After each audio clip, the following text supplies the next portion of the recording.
Hello there and welcome back to another edition of the Hot Lap Classic Remastered. This time we're taking a look at the 1998 Subaru Legacy B4 RSK. This is the final Subaru Legacy to take on the course and one of two 1998 models that are in the game. There is this saloon, and there is, of course, the wagon, which has already gone round. And the saloon and the wagon do have some interesting differences. The wagon actually makes more power. This makes 497 horsepower, which ironically enough is the exact same that you'll get out of the fully upgraded version 6 Imprezas. Meanwhile, the wagon can get 523 horsepower, so a little bit of a power boost. Obviously, there is some weight difference involved. The wagon is obviously heavier than the saloon. But it is going to be interesting to see which one of these is going to be quicker, the wagon or the saloon. I am a big fan of this generation of Subaru Legacy. This is my favourite generation of the Legacy. I think it looks absolutely fantastic.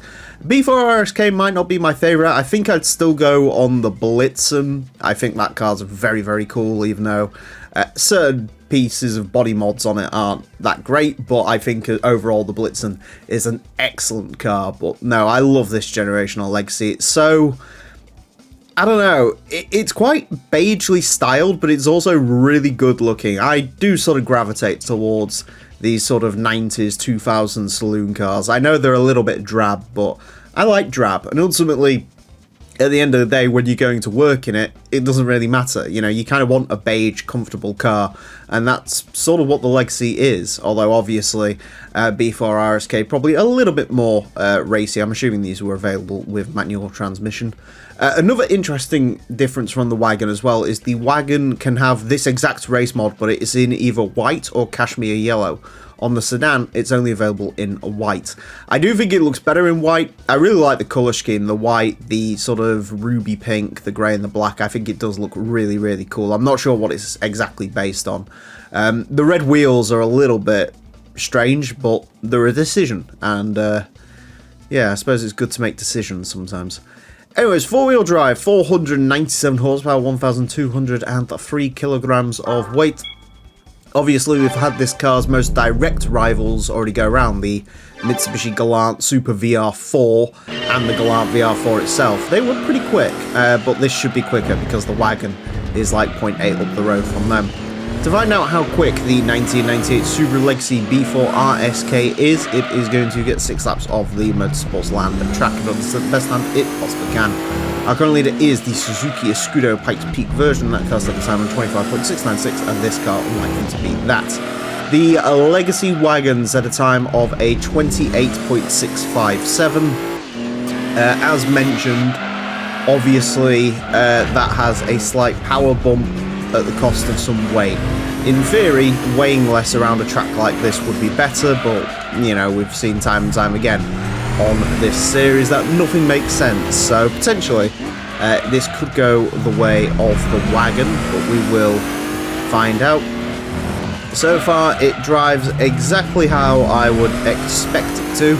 There is a fair amount of understeer, 28.723 on its first flyer, which is a pretty good time all in all. Yeah, understeer involved, hence why we're taking to the hill more often than not, but hit the tyre barrier there. But other than that, it's actually quite a sort of good driving thing, as you'd expect really, you know, four-wheel drive traction, good amount of power, you know, the grip is, you know, obviously not quite as good as you get in some rivals, and obviously, you know, realistically, in a racing game, you're always you're always going to want to go for an Impreza or an Evo over a Legacy, unless for some reason you just want to drive something a bit heavier. But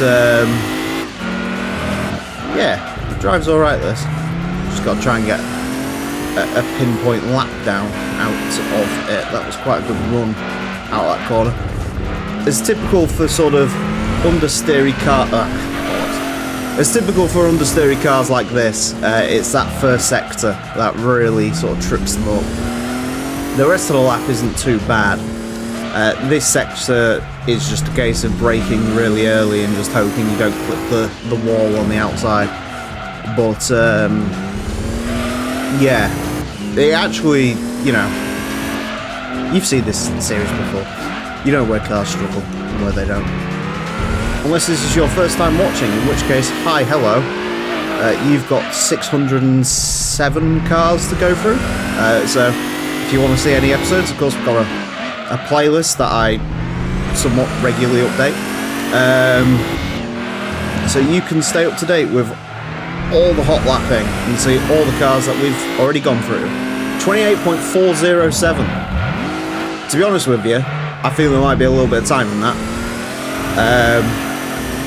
It's actually not that far off the Audi S4. And I think if you got a really good run, you might even be able to sort of start rivaling the S4, 28.332. Could be possible. I think that final sector wasn't perfect, to be perfectly honest, but yeah, we'll see when we do the old the splitteroos.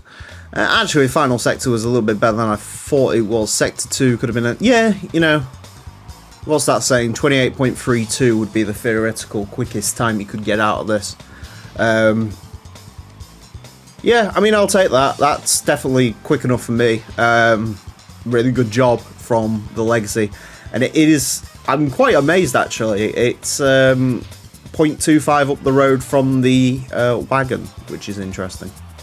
Anyways, a 28.407 will place this into 49th place, goes in between the Toyota Altezza LM Edition and the Daihatsu Storio Rally car.